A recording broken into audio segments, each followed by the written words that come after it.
There are some new concerns tonight about AIDS-contaminated blood.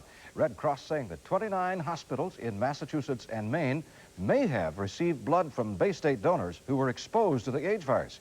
And Hank Philippi visited the Northeast Blood Center in Dedham today, where Red Cross officials found out that some of the suspect blood already has been used. Good evening, Hank.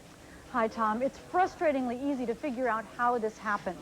In 1985, donor centers nationwide began to test blood for AIDS antibodies. But this suspect blood came from regular donors who gave blood before that, between 1982 and 85. It was shipped out, and then after 1985, the donors came back to find their blood then tested positive for the AIDS virus, and that made their previous donations suspect. Now, none of the blood is left. Much has been recalled and destroyed, but some has also been used in transfusions, and now health officials are trying to track down who got it. It's an important responsibility because we don't want to pass up an opportunity to identify someone who may unknowingly carry the AIDS virus. How many people have you found with AIDS that have gotten the suspect blood? Oh, none. So far, all those who got the suspect blood, about a dozen people, have died of causes that had nothing to do with AIDS, but they could have carried the AIDS virus and passed it on. If we can identify a potentially contaminated product and a recipient of that product, we want to be certain to offer that recipient testing. And as you know, there's no treatment right now for infection with this virus, nor is there treatment for the disease that it causes. And so the most important thing we can do is identify people who carry it, let them know that they carry it, and educate them about transmission in order to allow them to prevent transmission.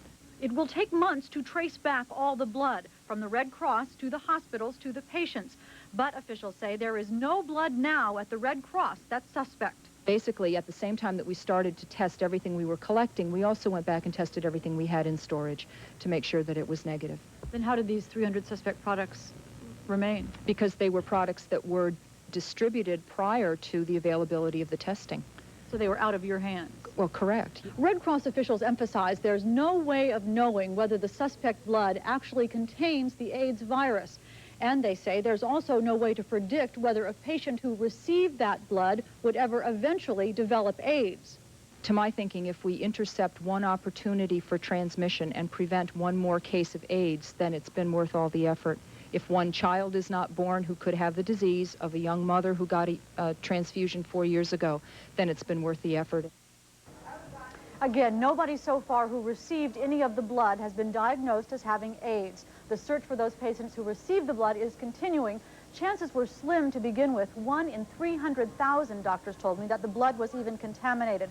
And today, with testing procedures instituted, the chances are even smaller than that. Tom? All right. It's nice to know that the chances are small. Nevertheless, doctors say that if you had blood transfusions between 1982 and 85, you should not